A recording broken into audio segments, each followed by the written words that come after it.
શેરબજાર અને આઈપીઓમાં રોકાણની લાલચ આપી લાખો રૂપિયાની ઠગાઈ કરનારને સાયબર ક્રાઇમની ટીમે ઝડપી પાડ્યો છે। શેરબજાર અને આઈપીઓમાં રોકાણની લોભામણી લાલચો આપી ₹22,32,000ની છેતરપિંડીની ફરિયાદ સાયબર ક્રાઇમમાં નોંધાઈ હતી।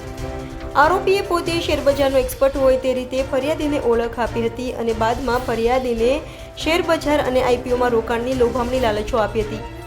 આરોપીએ ફરિયાદીને એપ સ્ટોરમાં AIM Pro નામની એપ્લિકેશન ડાઉનલોડ કરાવી રજિસ્ટ્રેશન કરાવી હતી અને કસ્ટમર સર્વિસના કહી શેર ટ્રેડિંગ કરવા માટે રૂપિયાઓ ઓનલાઈન ટ્રાન્સફર કરાવ્યા હતા, જેમાં ચાર્જ પેટે 22,48,000 બેંક એકાઉન્ટમાં ઓનલાઈન ટ્રાન્સફર કર્યા હતા। બાદમાં નફા સ્વરૂપે આરોપીએ ફરિયાદીને 16,000 રૂપિયા વિડ્રો કરાવ્યા હતા।